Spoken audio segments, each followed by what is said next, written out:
most research of all drugs is funded by the U.S. government at the end of the day. But then the other portion of the research dollars to get, these new drugs approved actually comes from the pharmacy companies directly. So of course that they have a incentive to only show the results of those studies that best make them look good. And in many ways, I'm sure this Purdue Pharma looked at, it's addictive in nature. That means more profits, right? It's probably as simple as that. Always follow the money. It makes me so sad, makes me so sick. It makes me really think about how, I think a lot of healthcare needs to radically change its approach. I don't think that healthcare and for-profit entities can really coexist in a perfect fashion. Nonprofits, I know they have their their drawbacks as well, and there's special for-profit for the public good kind of approaches too. But I think as we continue to move on, we're just going to keep seeing something I feel like new and similar to the rise of opioid epidemics. If it's the new drugs of, that's what I get worried about, these psychedelics. Like, now this is the new thing coming on, but is there some weird thing about this psychedelic research that is going to be coming out that actually is dark in nature, that maybe they're not relaying to us physicians because they want us to start over-prescribing this medicine? As we see all these ketamine clinics and everything pop up like crazy, I don't know, it just kind of makes me think the same use as Oxycontin. However, when was this again? Like in the 80s and 90s, I guess, was a big run. Yeah, it started in the mid 1990s. Right, right. And it's like, what information, we're both resident physicians, we should be some of the most understand all this stuff the most, but if we're only getting filtered certain types of information, how can we know? How can we really become better clinical providers? Right. And the history of this is something that we are not taught in residency. And this is just something that we researched on our own time, something that we take interest in because, we're one psychiatrist, but I've been personally afflicted by, having close friends around me who's dealt with pretty serious substance abuse issues. So it's just something that I have been interested in for a long time, and that's the only reason why we're having this discussion. Right. So unfortunately, I wish that it was more integrated in our formal medical training, because it certainly is relevant.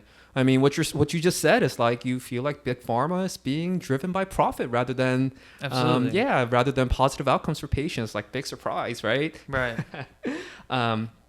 So another reason why.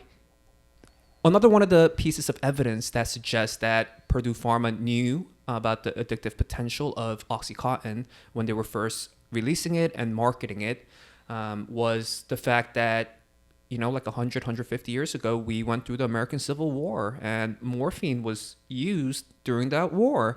And we saw the effects of morphine after the end of the Civil War, how people that were treated with morphine became addicted to it. And even more damning, and I never knew this. Okay, so here we go. In the 1890s, Bayer, the pharmaceutical company, they created a new drug called heroin. There we go. And they hoped that it would replace codeine.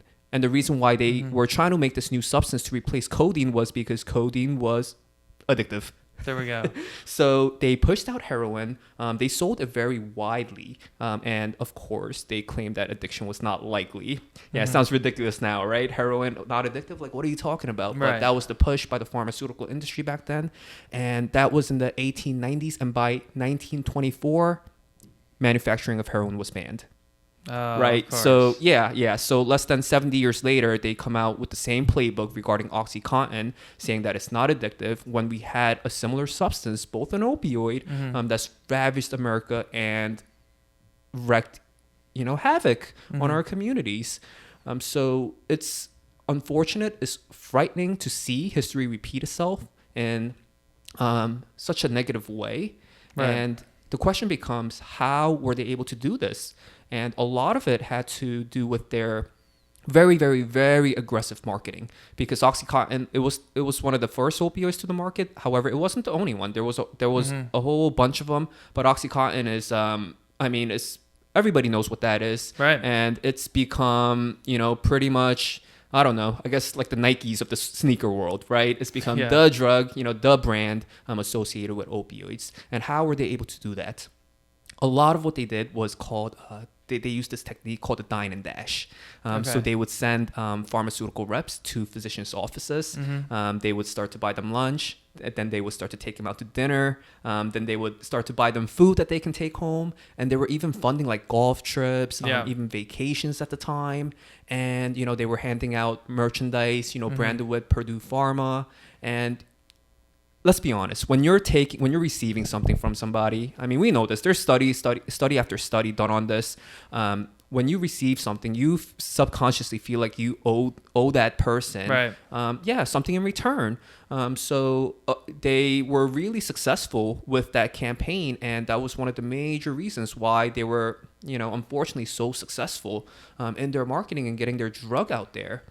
So that really leads me to ask you this question, because things like that are still happening in medicine, not to that extent, right? Yeah, do you know the exact laws? Because I actually don't off the top of my head. I don't. But isn't it like kickback laws, and then they can't give you a direct gift? Yeah. But I mean, we've been invited to dinners. Is that what you're about to ask me? Yes. In fact, I'm going to one next week, and I feel like kind of conflicted. Right. So the talk that I'm going to next week. Logan, I don't think you're going because you're a super ethical human being. I'm on call. But I have been to other ones, actually. Yeah, this is going to be my first one. Yeah.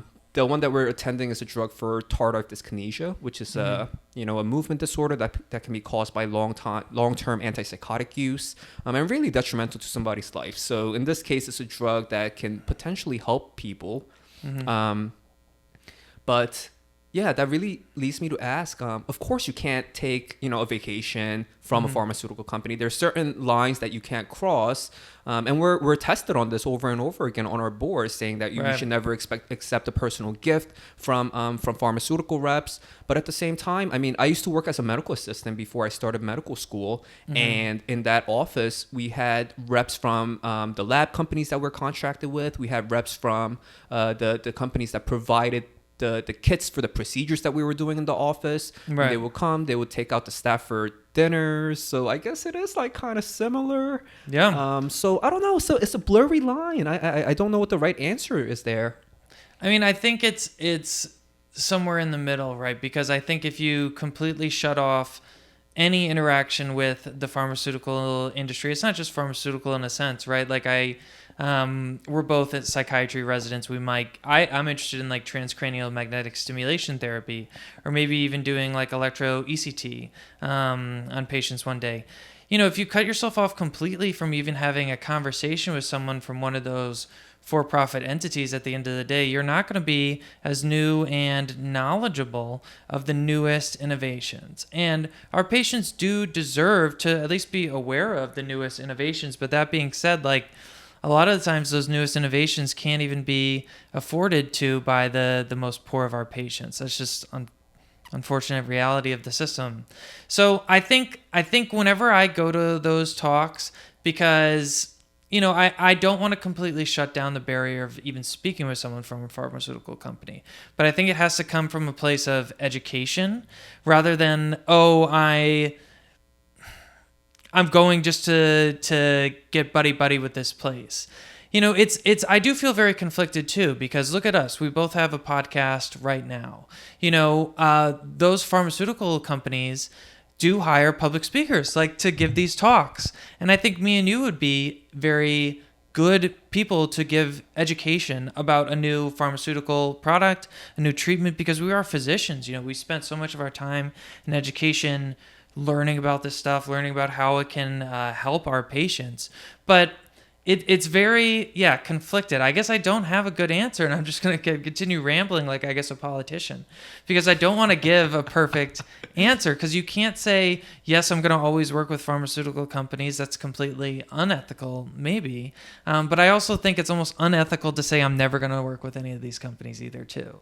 Maybe it's a love and hate relationship. It's an extremely difficult relationship to figure out, because like you said, they do provide a lot of value. Those educational talks, I mean, they're bringing us information that we weren't aware of in the past, and this can potentially be information to help another patient.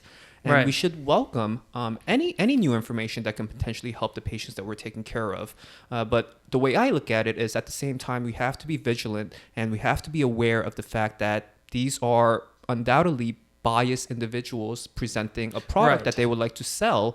And I think that falls in line with much of what's been happening in 2022 and 2023 with the news cycles, right? Mm-hmm. Everybody has there can be an underlying agenda. You have to be aware of it, and you have to be willing to research the other side of it as well. Mm-hmm. They're telling me that this is great. Okay, let me really look at that, and let me come to a decision, an informed decision on the merits through my own research and time.